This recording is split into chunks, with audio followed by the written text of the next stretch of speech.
लक्ष्मीनाशमारम्भां नाथयामुनिमध्यमाम् अस्मदाचार्यपर्यन्तां वन्दे गुरुपरम्परां। श्रीमन्नारायण नारायण नारायण भजमन्नारायण नारायण नारायण श्रीमन्नारायण नारायण नारायण। लक्ष्मी नारायण भगवान की जय। एकादशी महारानी की जय। एकादशी महात्म की जय। आज जो है पौष शुक्ल पक्ष एकादशी है और इस एकादशी का नाम पुत्रदा एकादशी है। युधिष्ठिर के बार बार पूछने पर भगवान श्री कृष्ण ने कहा कि राजन, पौष मास के शुक्ल पक्ष की जो एकादशी है उसे अब मैं बतलाता हूँ, तो ध्यान पूर्वक सुनो। महाराज, संसार के हित की इच्छा से मैं इसका वर्णन करता हूँ।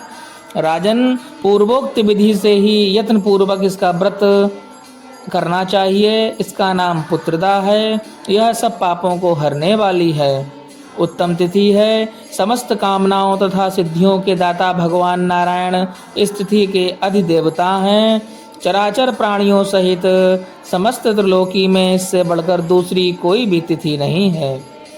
पूर्व काल की बात है। भद्रावतीपुरी में राजा सुकेतुमान राज्य करते थे। उनकी रानी का नाम चंपा था। राजा को बहुत समय तक कोई वंशधर पुत्र प्राप्त नहीं हुआ, इसीलिए दोनों पति पत्नी सदा चिंता और शोक में डूबे रहते थे। राजा के पितर उनके दिए हुए जल को शोकोच्छ्वास से गर्म करके पीते थे, अर्थात शुद्ध करके पीते थे। राजा के बाद कोई ऐसा दिखाई नहीं देता था जो हम लोगों को जल दे सके, तर्पण कर सके। यह सोच करके पितर दुखी रहते थे। एक दिन राजा घोड़े पर सवार होकर गहन वन में चले गए।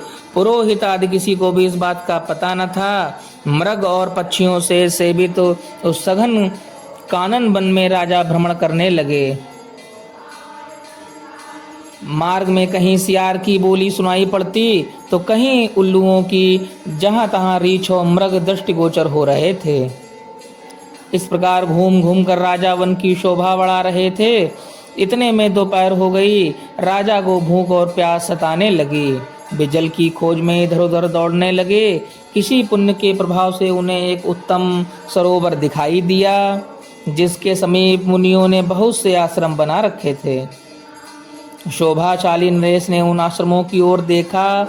उस समय शुभ की सूचना देने वाले शगुन होने लगे। राजा का दाहिना नेत्र और दाहिना हाथ फड़कने लगा, जो उत्तम फल की सूचना दे रहा था। सरोवर के तट पर बहुत से मुनि वेद पाठ कर रहे थे।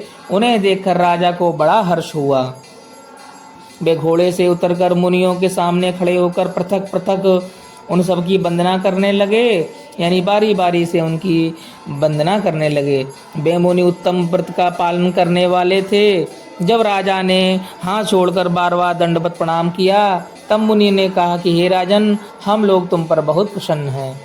राजा कहते हैं कि आप लोग कौन हैं, आपके नाम क्या क्या हैं तथा आप लोग किस लिए यहाँ एकत्रित हुए हैं, यह सब सच सच बतलाइए।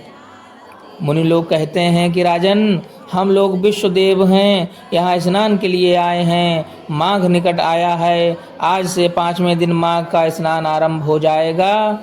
आज ही पुत्रदा नाम की एकादशी है, जो व्रत करने वाले मनुष्यों को पुत्र प्राप्त करवाती है। राजा ने कहा, हे विश्वदेवगण, यदि आप लोग प्रसन्न हैं तो मुझे पुत्र दीजिए।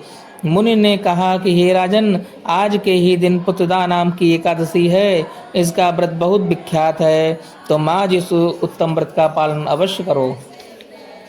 राजा, महाराज, भगवान केशव के प्रसाद से तुम्हें अवश्य पुत्र की प्राप्ति होगी। भगवान श्री कृष्ण कहते हैं कि युधिष्ठिर, इस प्रकार उन मुनियों के कहने पर राजा ने उत्तम व्रत का पालन किया। महर्षियों के उपदेश के अनुसार विधि पूर्वक पुत्रदा एकादशी का अनुष्ठान किया। फिर द्वादशी को पारायण करके मुनियों के चरणों में बारंबार मस्तक झुकाकर राजा अपने घर आए। तदंतर रानी के गर्भ में धारण किया।